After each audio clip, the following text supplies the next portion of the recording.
Hi guys, welcome to Money by Sunny. Today, we'll be talking about 50-30-20 budgets.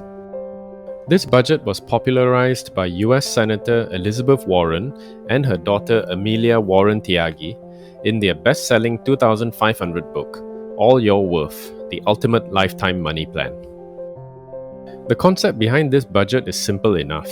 Your income or take-home pay should be split into three categories, namely needs or must-haves, 50%.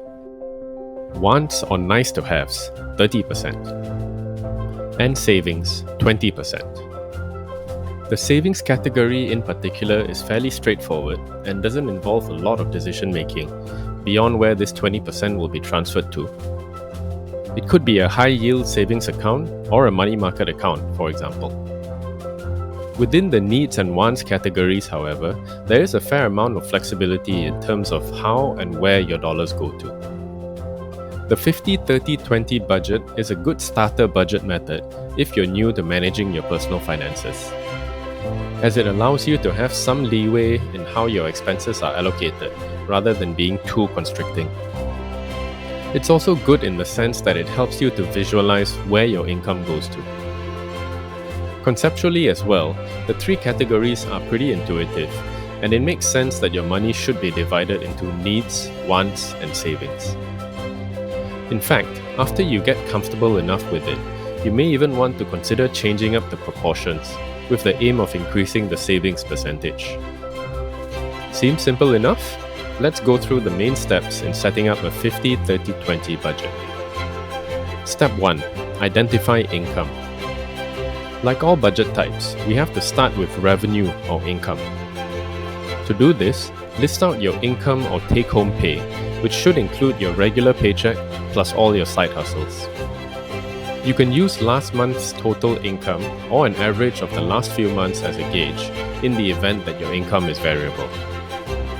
Remember that this should be your net income and not gross, meaning your income after deductions such as taxes and other statutory payments.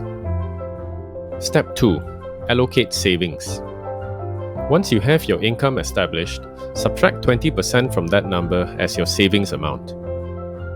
For example, if your take-home pay is $3,000, then 20% or $600 will be set aside as savings, leaving $2,400 to go towards your needs and wants. It's best to automate this $600, perhaps by auto-debiting from your payroll account to your savings account. This is to enforce discipline and remove the temptation to dip into some of that $600, especially for your wants items. Step 3. Identify needs and wants. Now it's time to identify your needs and wants, which can be tricky. To start with, list down your fixed expense items, which refers to expenses that are stable and don't change much from month to month. This will typically include items such as debt repayments or installments, rent, as well as some utilities such as electricity, gas, and water. Hopefully, these stay relatively flat and do not fluctuate too much, otherwise you may have to use an average or median figure as a reasonable estimate. These items are placed in your needs category. Wants would consist of nice-to-have items or services that are not absolutely essential, but which help you improve the quality of life. Some of the typical items falling under this category would be things like eating out, entertainment, such as going to the movies, etc. Some items such as groceries or clothing are in a grey area and can fall into both needs and wants. For example, groceries are generally a need, but certain luxury items on your grocery list, such as steak or lobster, could certainly be considered as a want. Likewise, clothing is a basic necessity, but if you already have 15 dress ties, necktie number 16 is probably a want. This is probably the most difficult, but at the same time the most important step. Incidentally, identifying needs and wants will be immensely useful beyond the 50-30-20 budget, in the sense that it gives you a clear picture of where your dollars are going. This will greatly assist in taking charge of your personal finances.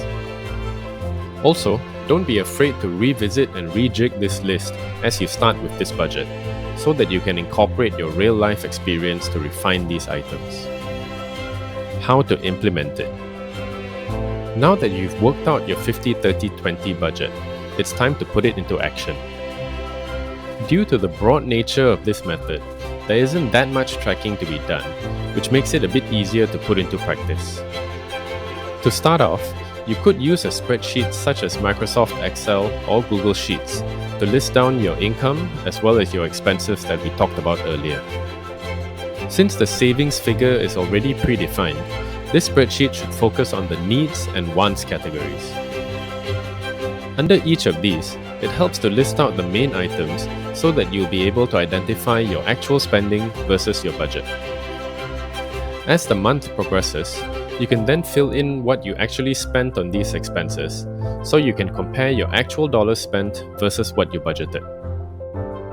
Once you reach month end, it's time to review your actual versus budgeted spending to identify if you were able to stick to the 50% and 30% for needs and wants, respectively. Especially for the wants category, as this is the area that is prone to overspending.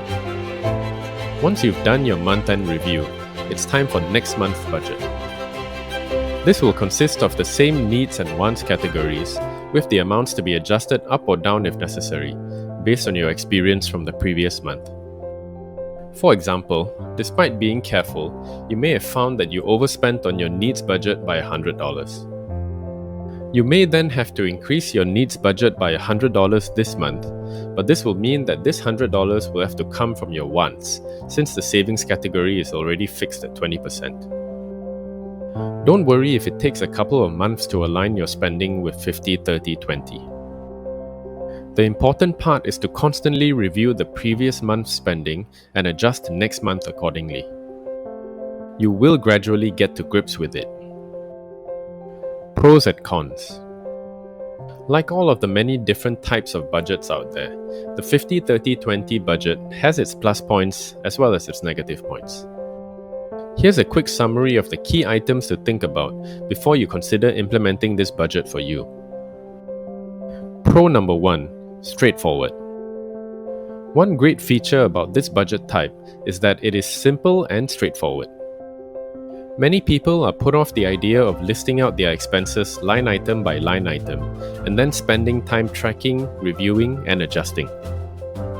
The 50-30-20 avoids that by only listing out 3 main categories and then giving you the flexibility of spending within these categories, as long as you stay below the prescribed limits. Pro number 2. Prioritizes savings.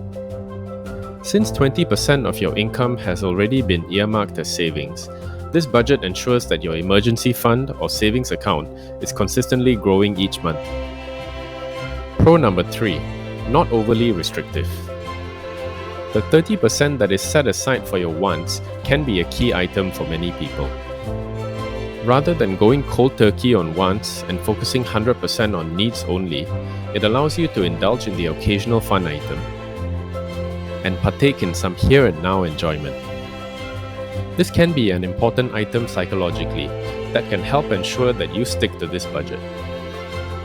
Now let's have a look at some of the cons. Con number 1.